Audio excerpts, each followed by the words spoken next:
si Fahri mana sih? Udah di Ancol yang bener aja, masa di Ancol sih? Ah, ini orangnya nih, si Sherly. Sherly gimana lo? Lama banget. Jauh banget di Ancol. Ya iyalah, kan surprise ceritanya. By the way, gimana tadi kuliah?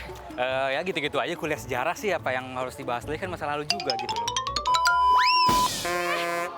Fahri mau kemana? Kok udah di Dufan aja sih? Ya ini Dufan kan bagian dari Ancol, Sherly. Banyak cerita-cerita menarik loh di sini.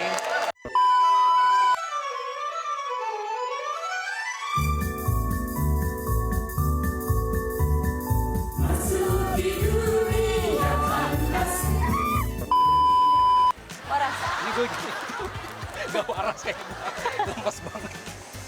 Yaudah, terus gimana? Kayaknya lu harus gantian deh biar lu bisa merasakan apa yang gue rasakan tadi. Tidak. Tadi kan perjanjiannya kita quiz ya, gantian ya. Tadi lu nanya tentang dumping, sekarang gue gantian nanya yang susah juga. Aduh, jangan Biar susah lu dong. bisa merasakan jantung copot kayak tadi gue. Apa? Nanya apa ini? Sebenarnya gampang aja sih. Gampang ya kalau anak sejarah ya. Siapa gubernur jenderal Hindia Belanda atau pemerintah kolonial yang terakhir sebelum Jepang ngejajah kita? Waduh. Keluhnya itu dia masa jabatannya terakhir tahun 1942.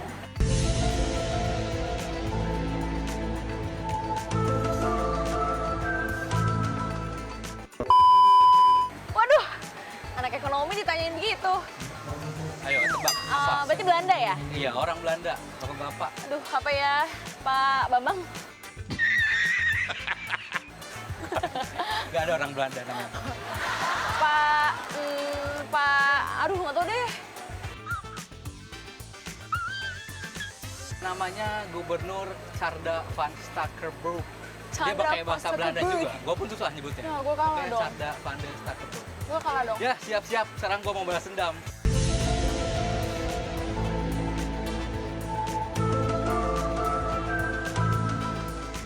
Kita ke wahana yang sana aja. Gue pilihin wahana khusus buat lo yang seperti yang bisa membuat jantung lo copot juga. Dipilihin. Iya.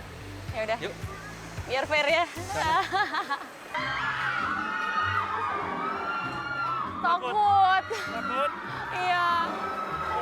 Tinggi banget semua, tinggi banget.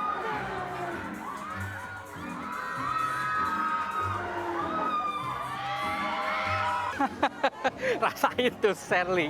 Pasti jantungnya copot, gak bakal kuat dia.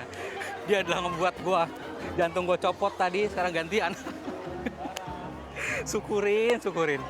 Pemirsa, jadi karena saya kalah, saya harus naikin kora-kora. Ya Allah.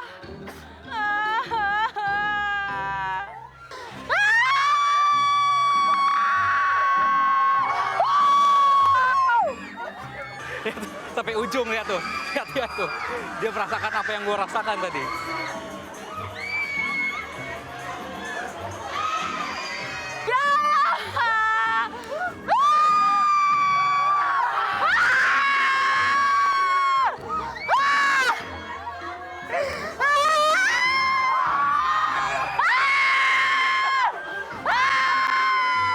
Belum nikah. Dengarkanlah wanita pujaanku, malam ini akan ku sampaikan hasrat suci kepadamu Dewi.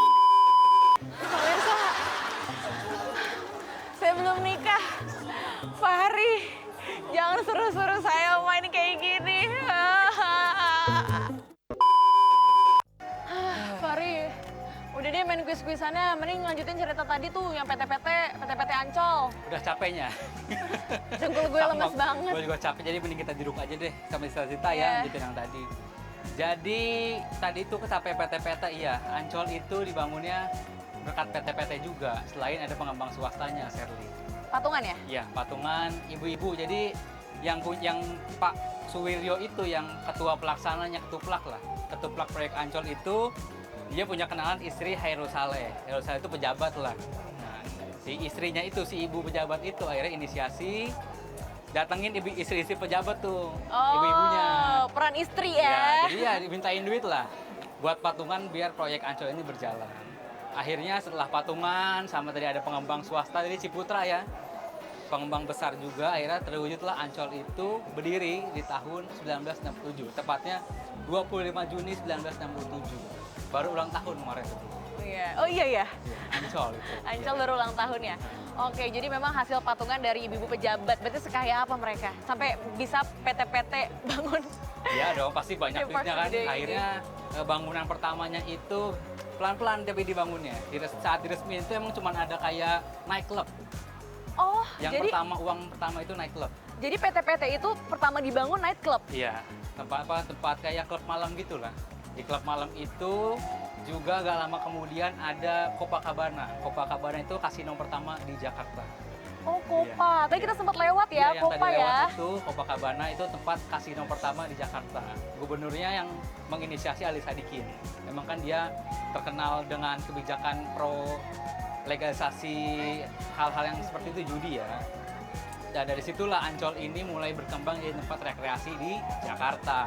Tapi mungkin pada saat itu banyak yang menyalahgunakan jadi tempat rekreasi tanda Iya. kutip ya, Fari ya. Iya, Karena ada jadi- klub malam pertama juga Ya, kan. ada klub malam, Ada terus kasino. ada kasino, terus kebetulan juga Ancol ini jadi tempat healing ya. Jadi kan kebanyakan mayoritas tempat wisata itu di tengah kota. Kayak misalkan kayak Ragunan, Taman Ismail Marzuki dan lain sebagainya kan tengah kota, Monas, atau kalau yang event tahunan PRJ itu kan di tengah kota. Nah, sekalinya ada di pinggir kota, di pantai, itu rame banget awalnya. Pemberitaan waktu itu media-media itu ngeberitain rame banget. Apalagi tiket masuknya juga murah banget, cuman Rp10. Itu zaman kapan? Jam tahun 1971 itu cuma Rp10. Ya murah lah ya. Ya, murah sih. Oke. Terus parkir mobil juga murah, segala macam. Nah, yang menariknya adalah di Ancol ini pemerintah itu ngebangun banyak banget wahana rekreasi yang serba pertama di Indonesia.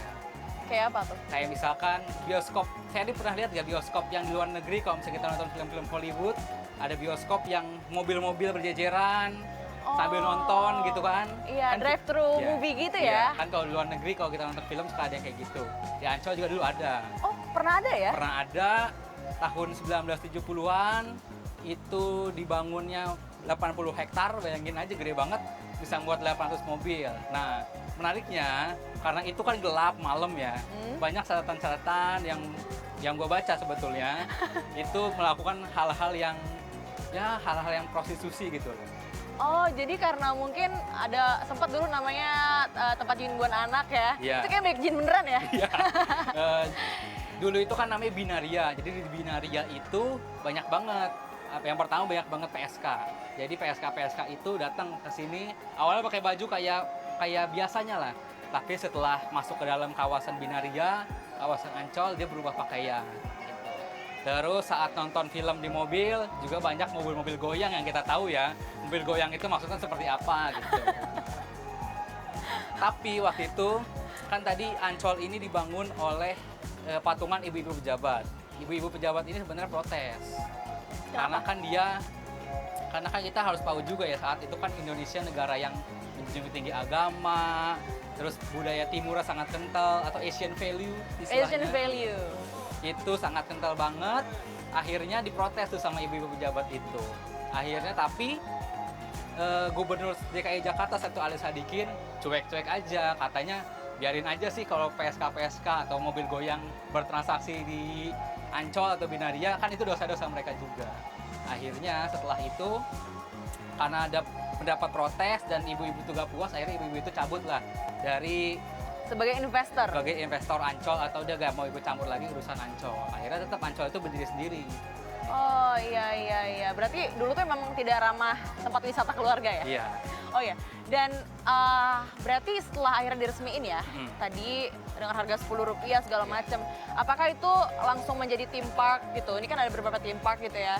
Atau seperti apa? Nggak langsung, tapi itu bertahap. Yang pertama kayak ada sirkuit, jadi dulu itu dibangun sirkuit internasional pertama juga di Jakarta.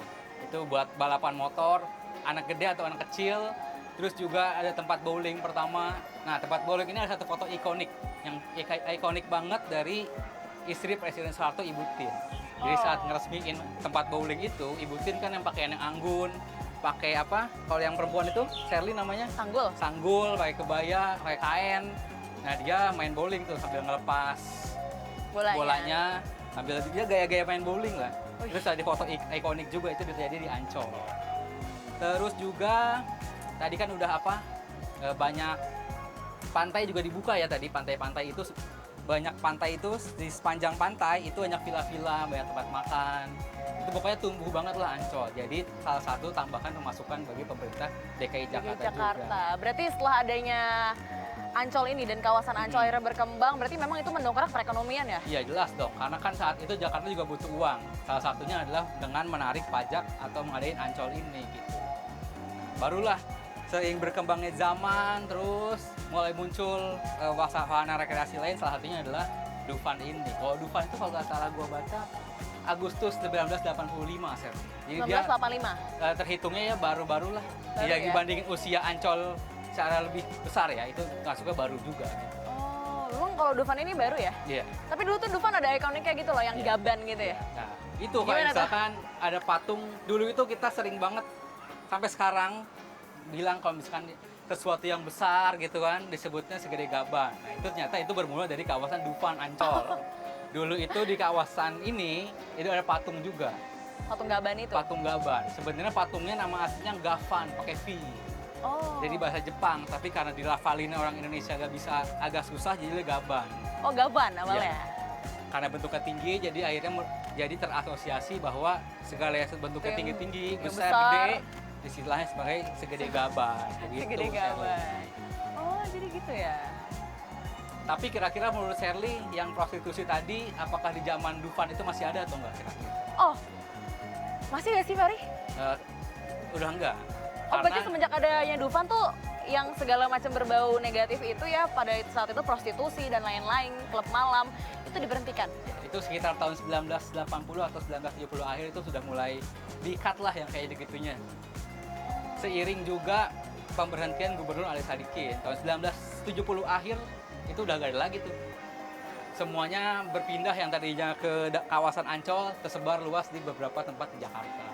Oh, berarti memang semenjak kepemimpinannya oleh Gubernur Jakarta pada saat itu Ali Sadikin yang berbau prostitusi dan segala macam negatif, kasino pun ya sampai berhenti total ya pada akhirnya saat di-cut lah. Akhirnya udah jadi tempat rekreasi keluarga aja gitu. Oh, jadi sekarang Ancol ini, kawasan Ancol menjadi tempat wisata ramah keluarga. Betul banget, Sherly. Jadi udah nggak ada yang gitu-gitu ya? Udah nggak ada, lama-lama kan ada kayak macem-macem lah warna-warnanya gitu. Oh, kalau ada mampir dulu gitu kan? Iya. Tadi kita. Enggak ya? Oke deh Fahri, kayaknya kita ngadem deh, udah semakin sore, kayaknya enak kalau misalnya kita ngadem di Biang Lala atau kita main karusel kali ya. Betul, ayo. Oke. Mana nih? Sana ya? Sana.